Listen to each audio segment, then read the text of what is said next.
Classification. Fairies are known by different names in various parts of the world, and fairy beliefs are complex, of great variety and antiquity, type and origin. Briggs, 1957. Various fairy folk exist in English folklore, Yeats, 1892, as well as including the elves, the Aberrativi, the Scottish wild horses or Eachusge, the English black dogs, and the Irish Saint. The fairy types resemble creatures from other mythologies in having numerous definitions. On other occasions these ethereal entities or sprites are referred to as magical, as goblins or gnomes.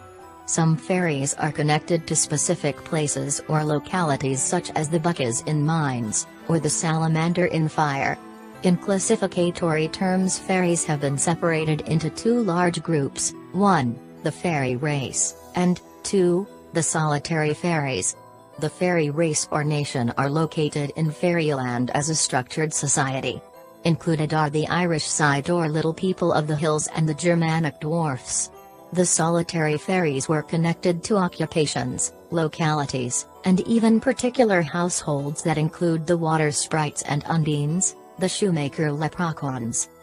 Another classification divided fairies into 3 species, Edwards, 1974, which were, 1, a dwarfish subterranean imp with benevolent magical powers, with green hair and clothes. 2, the solitary fairies.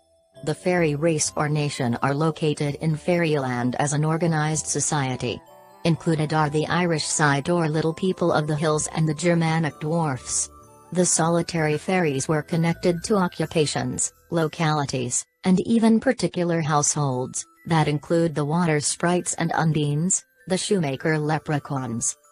Another classification divided fairies into 3 species, Edwards, 1974, which were, 1, a dwarfish subterranean imp with benevolent magical powers, with green hair and clothes. 2, tiny mischievous but protective household sprites associated with the hearth, and 3, small ageless and winged females dressed in diaphanous material who contributed benevolently to humans, and who lived in fairyland. Another classification divided the English fairies into 5 classes, Briggs, 1957. These were, 1, the homely and the heroic, 2, the small fairy families or solitary fairy, 3, the tutelary fairies, 4, the nature fairies, and lastly, 5, the supernatural hags, monsters and giants. Another group included the Morgan Le Fay type of magician. Contemporary and modern definitions of fairies have been derived from the Fée of France, meaning a being of supernatural powers possessed of the boon of divination and influence over human destiny, Edwards, 1974. These French enchantresses carried wands, as did the Fates carry staffs. It is noteworthy that fairy godmothers also carried a wand, thus the fairy godmother of the sophisticated French tales. Is probably descended from the Fate of whom Fata Morgana was one. Briggs, 1957. By the Middle Ages, around 1300, the 3 species or races were distinguished. Firstly, the small type. Secondly, the dwarfish and goblinesque brownie type. Thirdly, the taller stately attired damsel fairy. In modern parlance all fairies are casually referred to as the little people, hence distinctions have been lost. All little people are discriminately fairies, and the differences, even the old names, are in danger of being banished into the limbo of forgetfulness by the quite artificial fairy of juvenile literary commerce, with gauzy wings and shirts reminiscent of the ballet. Spence, 1948. The most common fairy tradition in English folklore is that of the homely trooping fairies, who have farming connections, are variable in stature and can be either helpful or mischievous. The aristocracy of fairyland are the heroic fairies who live like the medieval nobility with a court and a king and queen. Typically of human size, they hunt, sing, dance and engage in stately processions and revelry. Those of the tutelary type are attached to a human family as helpful diviners or omen-bearing sprites. In this group are included the household brownie and the clan banshee. Such beings of this type are often the delicate silky or brownie in Northumberland, which can become a ba-urt, Briggs, 1957. The solitary and small family bands are independent spirits who frequent or haunt particular locations. Examples include the border country Hague Trot or Spring Fairy, as well as Irish glurkins and leprechauns. The small fairy family type are those who obtain human midwives for their family offspring. Nature fairies are widespread, with the most common in English fairy lore being the water sprites and the mermaid. The Scots have legends and beliefs in the loch-living kelpie as well as the Image 14. The Visit at Midnight, 1832. E. D. Paris. Seas Coast Knuckly v. In the Highlands wanders the wintry blue hag known as the Cailleach bird, whilst in northern Britain there is Jenny Greenteeth who hunts stagnant pools. Briggs, 1957, in addition to the Scottish fruit-protecting churn milkpeg and odd goggie. Considered also is the guardian of wild animals known as the Brown Man of the Muirs. Image 15. Elves and the Shoemaker. By Folkert. Another group, sometimes locally called Frittenings, are the monsters, giants and devils, who also include the supernatural hags who are less spiritual than the fairy demons. Such type of creature, Ba'urt or hobgoblin, are called according to locally bracas, padfoots, barguests, and brags.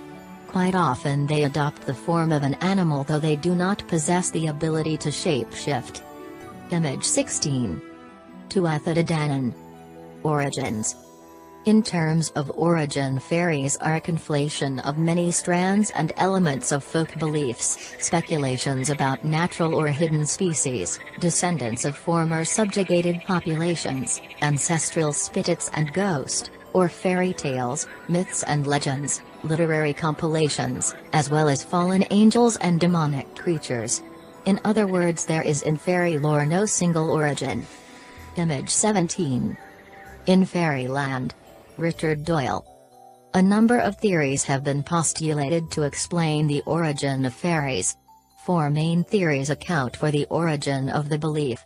The concept may have developed from 1. Folk memories of earlier peoples conquered by the present inhabitants, hidden or lurking remnants of previous populations lingering in caves or mountain recesses. Defeated or replaced peoples who prey on the occupiers in nighttime raids and hence their supernatural reputations. Then, 2. Degenerated deities of heroes whose stature has been reduced in importance.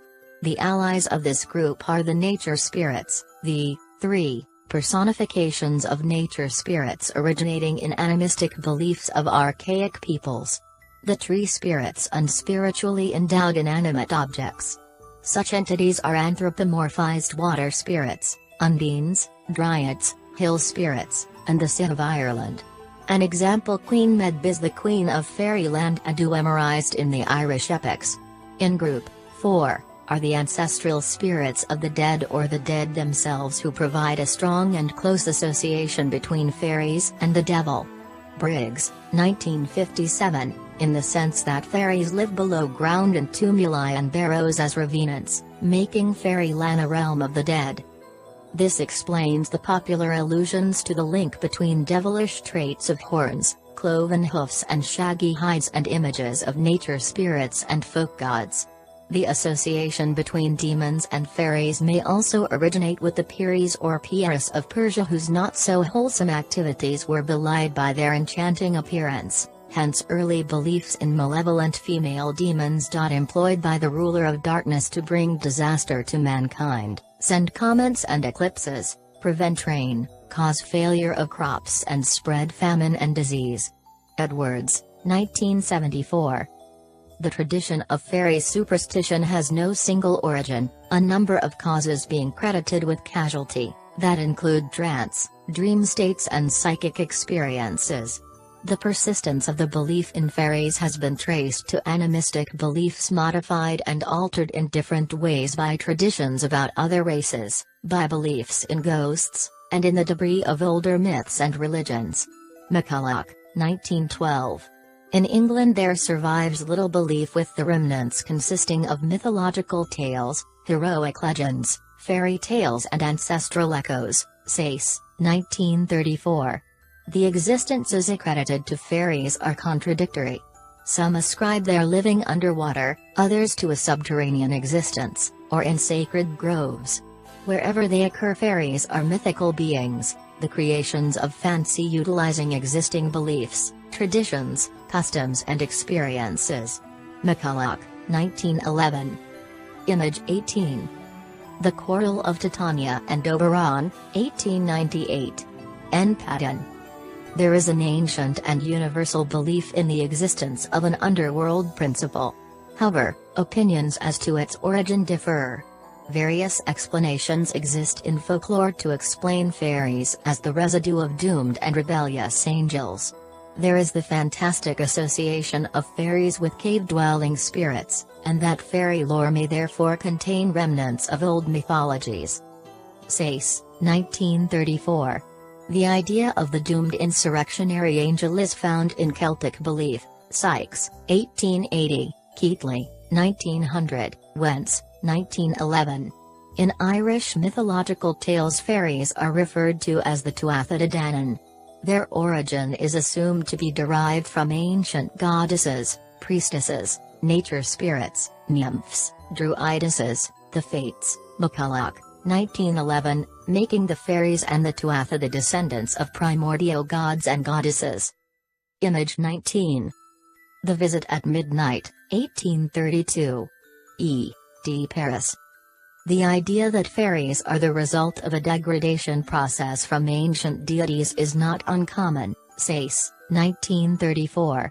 This is exemplified by the occurrence in goddess origin belief in fairy origin by the specific individuality of these spirits, even their names. Heartland, 1891. The concept of the fairy world is one that parallels the human, that in many parts of the world centered about spiritual beings that bear many resemblances to our fairies. Sayce, 1934. In other words, the otherworld social conditions are a reflection of our own. An example can be found in the Irish mythological cycle. The core of the myth is that the Tuatha De Danann descended from the sky, or, more likely, the Northern Islands. These Tuatha, the people of the goddess Danu, were defeated by otherworldly beings in battles, with further defeats by the ancestors of the modern Irish. The Tuatha, forced to retreat, took to the fairy mounds, where they survived as little people, the fairies. In this underground haven or world of spirits, these people of the mounds or existed in a land where everything was reversed. Day was night, night was day, left was right and vice versa.